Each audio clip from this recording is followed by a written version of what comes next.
बीवी नेहा की हाइट बहुत ही कम थी। वो इतनी नाटी थी कि लोग उसका कई बार मजाक बना देते। अरे नेहा, तेरे लिए तो मुझे किचन में टेबल रखना पड़ेगा। माँ जी, इतनी भी नाटी नहीं हूँ मैं, और हाँ, हिल्स पहनकर तो बिल्कुल आपके बराबर आ जाती हूँ। अरे तेरे पापा ने महंगी कार का लालच दे दिया, वरना तो मेरे बेटे के लिए लंबी लंबी लड़कियों की लाइन लगी थी। क्या बताऊं तुझे, कटरीना फैल थी उनके सामने। पर माँ जी, आपका मयंक भी तो हाइट में कौन सा अभिषेक बच्चन की तरह है जो कटरीना मिल जाती। वैसे भी मेरी और इनकी जोड़ी तो राम सीता की जोड़ी है, राम सीता की। एक दिन सभी खाना खा रहे होते हैं, तभी माँ, दाल बहुत अच्छी बनी है, जरा और देना। रुको जी, मैं लेकर आती हूँ, किचन में है, वैसे भी मैं खड़ी ही हूँ। ये सुनकर सास हंसने लगती है। तुम खड़ी हो या बैठी, एक जैसी लगती हो। बस कीजिए जी, अभी हिल्स नहीं पहनी है, वैसे भी हिल्स पहनती हूँ तो आपके बराबर ही लगती हूँ। एक दिन नेहा सब्जी लेने बाहर निकलती है तो पड़ोसन कहती है, अरे देखो देखो कितनी नाटी है, मयंक तो दिखने में अच्छा है, हाइट भी ठीक ठाक है, फिर क्या जरूरत थी ऐसी नाटी बहू लाने की। दहेज बहन, दहेज, अंधे हो गए थे पैसों के पीछे, अब करे जगह सफाई। दोनों की बात नेहा सुन लेती है और उसे बहुत गुस्सा आ जाता है। आंटी जी, एक बात बताओ, मेरे पापा के पास पैसे हैं, उनको अच्छी लड़की की तलाश थी, ये पसंद आए और शादी हो गई, इसमें मेरा क्या कसूर है जो आप लोग मुझे सुना रही हैं? अरे नहीं नहीं नेहा, हम तो तेरी सास की बात कर रहे थे कि कितनी लालची औरत है। देखिए, वो लालची नहीं है, हाँ उनकी कुछ शौक है जो वो अपने बेटे से पूरा करवाना चाहती है, और देखा जाए तो उसमें उनकी गलती भी क्या है भला। अगर इन्होंने मुझसे शादी की है तो जरूर कुछ न कुछ तो अच्छाई नजर आई होगी ना। और अब ना तो मैं आपकी बहू हूँ और ना ही आपके रिश्तेदारों को मुझसे मिलना है, फिर ये बात समझ नहीं आई कि आप इतना परेशान क्यों हो रही हैं।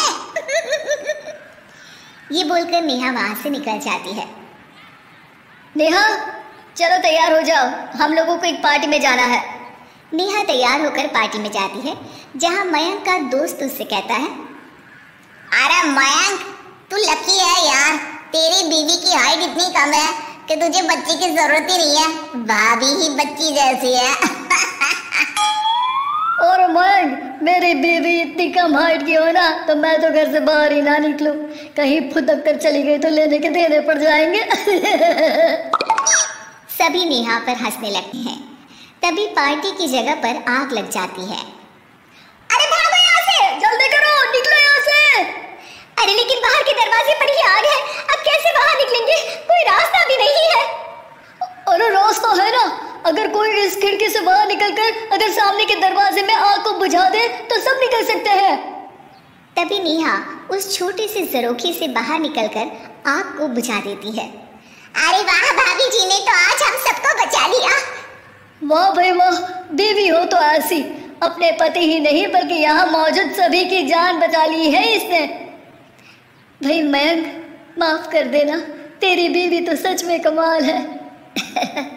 मुझे ये बात पता है और मुझे मेरी बीवी पर गर्व है। नेहा मुस्कुराकर अपने पति की तरफ देखती है।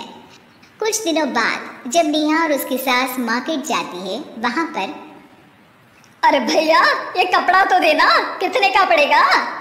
माता जी, ये तो बहुत महंगा कपड़ा है, लेकिन अब बस सिर्फ 2 मीटर ही बचा है, मेरे तो किसी काम का है नहीं ये टुकड़ा, तो आप 100 रुपया ही दे दीजिए। अरे भैया, तो मैं क्या करूंगी इस टुकड़े का, लेकिन वैसे है बड़ा ही सुंदर। तभी नेहा बोल पड़ती है, इसमें तो मेरी पूरी ड्रेस बन जाएगी। ये कहकर वो कपड़ा ले लेती। अगले दिन नेहा वो ड्रेस पहनकर सास के सामने आती है। अरे वाह नेहा, ये ड्रेस तो बहुत ही सुंदर लग रही है, बड़ी महंगी होगी ना? अरे कपड़ा तो मैंने ही पसंद किया था, बस पूरा नहीं था तो इसने ले लिया। सिर्फ 200 रुपये की ड्रेस है ये पूरी। देखो माँ जी, नाटी होने का भी कम फायदा नहीं है। जैसे तैसे दिन कट रहे थे। सास और पड़ोसियों के मजाक बनाने का सिलसिला चल ही रहा था कि एक दिन मोहल्ले से जोर जोर से आवाज आती है, अरे मैं मर गई, भगवान मैं क्या करूं? अरे क्या हुआ? देखते हैं तो सभी एक हॉल के सामने भीड़ लगाकर खड़े हैं।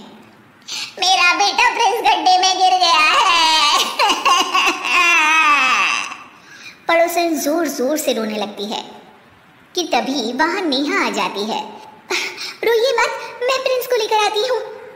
ये बोलकर नाटी सी पतली सी नेहा गड्ढे में घुसकर बच्चे को बाहर ले आती है। अब क्या था, एक बार फिर नेहा के लिए पूरा मोहल्ला तालियां बजाता है। मुझे माफ कर दो नेहा, मैंने तुम्हारी हाइट का कितना मजाक उड़ाया था। कोई बात नहीं मौसी, प्रिंस ठीक है, ये बात है। अब वो दिन आता है जब सास नेहा की तारीफ करती है। वाह बहू वाह, तेरी तारीफें सुन सुनकर तो मैं खुश हो गई।